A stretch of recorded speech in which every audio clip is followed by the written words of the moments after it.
Hello, beautiful souls. It is with great pleasure that we greet you today, and we hope, more than anything else, you can take a moment today or while listening to this message to allow yourself to connect with your spirit and feel the joy that is there when you're in oneness, in tune with your magnificent soul, your magnificent self. The channel Peter woke up in the middle of the night last night and decided to check in to see what would be coming for today's message. But what he received instead was the beauty and joy of connection with spirit. He had been feeling blue. And just in that moment of connection, there was an uplift. And that's what we hope you get by listening to these messages, by becoming yourself in magnificence and expanding your process and growth. That is what we hope you get, the ability to connect to your greater self, because your greater self is where joy and surety and all the things you've been seeking lie. It's the inner journey. Today, we're going to speak on the topic of the Saviour Syndrome. Now, what does this mean? Many people are still looking for a Savior. It's been embedded in us religiously over centuries. It's all about someone will come to save you. And if you turn yourself over and allow that energy into you, you will be saved. And there's truth to that. The energy they're speaking about, of course, in the Western culture is the Christ energy. And we're not here to talk about any religion or how it's practiced. But when you're in connection with Christ energy, of course, you're uplifted. So there is a beauty to what is being spoken. But there's also a dark side, not on the religious use of it so much, but the way our culture uses it, that we need somebody else to save us. We turn to experts for their opinions because obviously what you see with your own eyes can't be trusted. Isn't that what you're told? And now what's happened is we're moving out of the old dimensional energy into a higher energy. But we're bringing with us the tendencies we had to look for the Savior to take us there. Many people have been waiting for the event or the white hats to make their move, or arrest to take place, or the military to step up, or some this or that political figure to actually speak the truth and lead. These are all forms of having a savior. And even if we don't apply a particular entity or person to the savior, a lot of people are like, well, I'm waiting for 5D. When's that timeline going to get here? When's it going to happen? As if that type of transition is your savior. And we're here to tell you today that it's the opposite of what will bring you to what you want. The answer, of course, lies within. You are your savior. When you expand into your higher self, when you expand your consciousness and your being to encompass oneness and allness and wholeness, then the salvation you seek is there.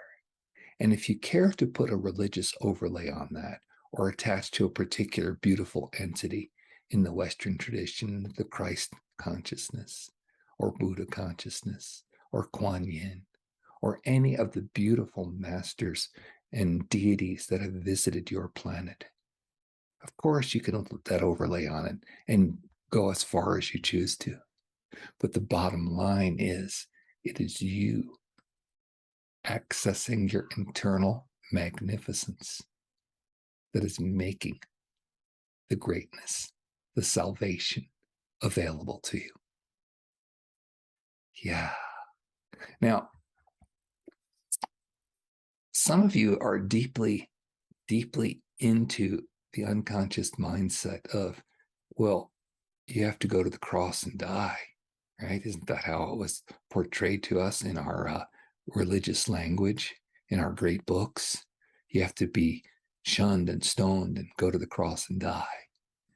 And metaphorically, there's a bit of truth to that. Metaphorically, you have to do the internal work of what's preventing you, what denser energies are allowing you to move into ascension. Doesn't mean you die. Doesn't mean you suffer. Although it does mean embracing what's inside of you. And for many of us, in fact, if you're on the planet now and you're not fully ascended, then what's inside is a lot of pain. And you have to embrace that. You see, we're heading into the field of oneness. We're heading into the field of unity. That's what fifth dimensional consciousness is about. You can be greater than just the physicality that you've been limited to when you've been calling yourself a 3D person. And oneness is literally oneness. It's not like, oh, I'm only going to be one with the good things. No, the things you've labeled as bad, you need to be one with as well, because those energies are stuck inside you. And it's more the labeling that makes them painful. I mean, anything, no matter how terrible, will pass if you allow it. You know, grief can be in an instant if you fully go through your grief and let it go. But if you want to hang on to it or you're scared of it, then you can make it take as long as you wish. And that's what many people have been doing. Now, we often talk of doing processes. Process. What does that really mean? Well, you find an energy inside you and you become one with it. To do that, you have to love it. That means you have to allow its expression on its terms. So if that energy is sadness, the way you love the sadness is you hold it and you express it. And however that looks for you, whether it's sitting stoically or tears dropping from your eyes or shaking or quivering or throwing things or yelling or cursing, whatever that looks like, you allow it with love. And then it finds acceptance, it finds expression, and the energy then dissipates. And of course, because you're holding the field of love for it, then what happens to your body is where those energies were stuck and held on the cellular level are now replaced with love and the oneness. You have to be there to do it. You can't just, oh, I'll wait for it to happen. No. You have to engage it and embrace it. Same thing with mental things. If the mental pattern is going over and over and it's one that keeps you in a low vibration, you acknowledge it, you love it. You say, wow, what a pattern, mental. Boy, mind, you're really working it. Thank you. And you give it time to play. And then you say, okay, now you've had it. Now we're moving on. And it'll still want to play, of course, but it won't have the same energy because you've allowed it. It's no longer a taboo that's keeping it attracted to you. That's what we mean by process. Find those things of division and separation in you. Now, the truth is, the external saviors that we've been looking for are, in fact, the mirrors, the cues of where those things are within us. We're all one in this. It's not the bad people are doing it. It's the role they're taking on in this lifetime. Guaranteed you've taken on roles in lifetimes that have not been very pretty. Unless you're a new soul, brand new soul. And there's a few on the planet. But, for the most of you listen to this, no, that's not the case. So we've taken on roles, and those people who are doing the negativity, the ones who are leading the repression and all the bribery and lawmaking shenanigans that keep us in this terrible state, those people are us. On a deep soul level, they're us. And if you're not willing to accept that yet, then could you at least accept that they are coming forward to play a role, to show you what internally you're holding, so then you can process it and love it and feel it and release it. And when that happens, then the energetic agreement The bond that's been there with these people before you were born, where we decided our roles to come into the planet so that we can have this uplift and this transition in physicality. When you clear your energies in those areas that are being activated by them, then they release their energy. Suddenly they're not compelled to do that anymore because that energy is not in place. Some of them will go to the grave doing it. Of course, it'll be an early grave because the energy of the planet will not support it anymore. Just it won't. And this is why everyone will uplift when enough of us make the effort to plow through the dark muck and carve the path, and everybody's going to come along because energetically it'll just be the shift. You're listening to this now because you're part of the select, self-selected, all right, people who are willing to forge the path and lead the way. It's a very, very honorable role and a very, very difficult role. That's what we're here for. I remember the channel Peter, he had the memory of being at the Oneness Temple where these monks would spend years in difficult, difficult processes to clear things out. This is when the energy was much denser. They were in the presence of a great being, so it was easier for them.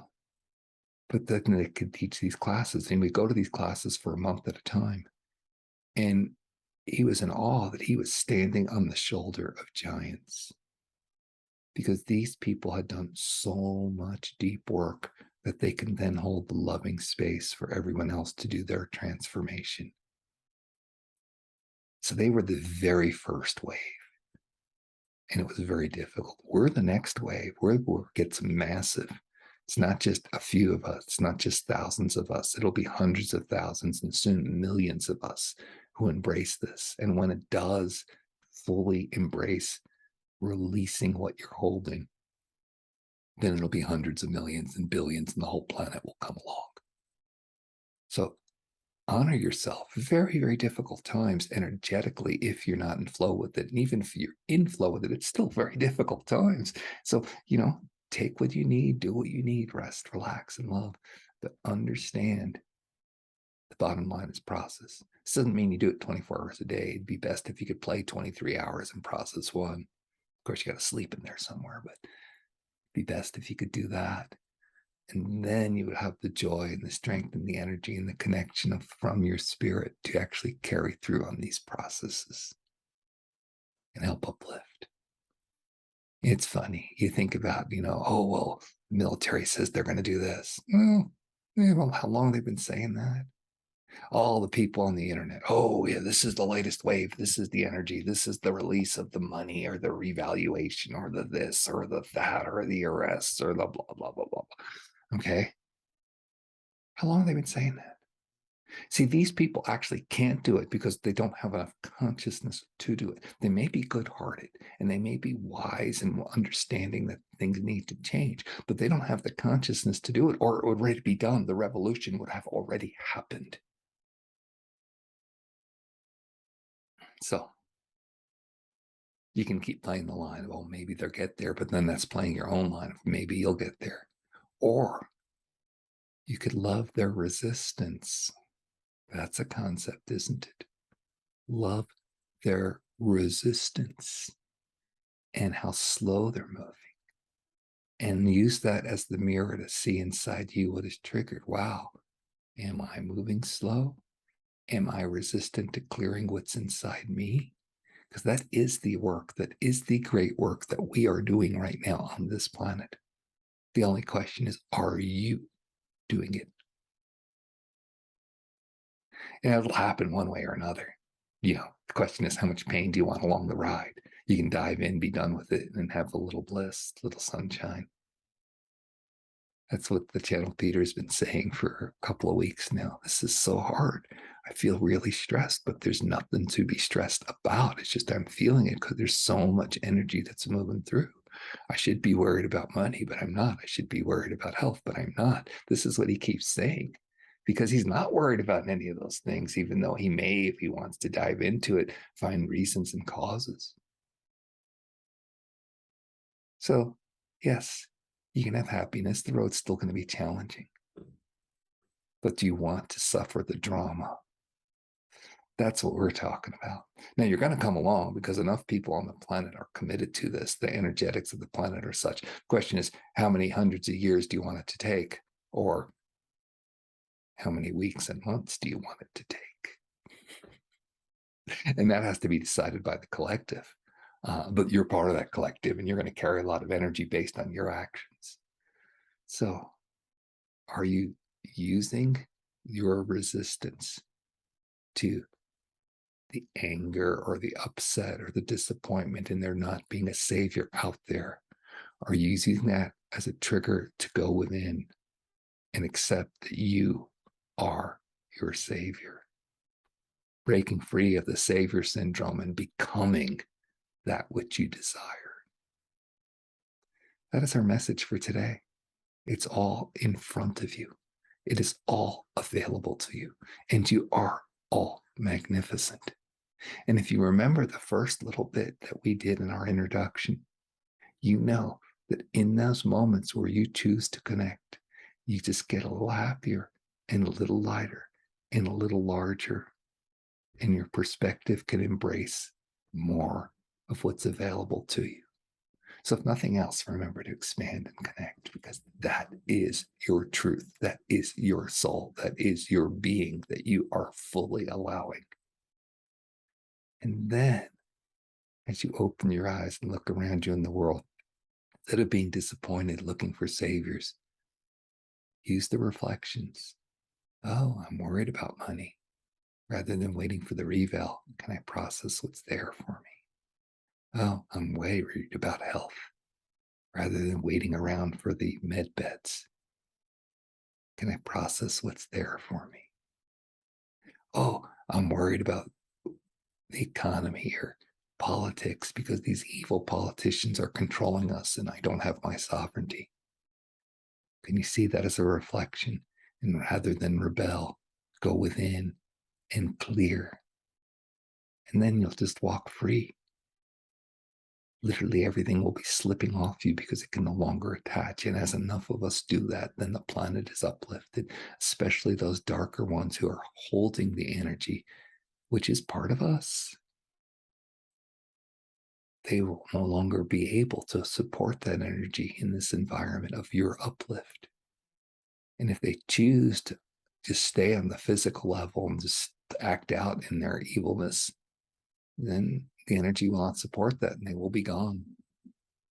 Or it will become the catalyst, very easy for them to say, wow, what have I been doing? And they'll have their conversion and their salvation. And then you can laugh because you will have become their savior, but not by design or intent or anything like that, simply by becoming your own savior. Many blessings to you.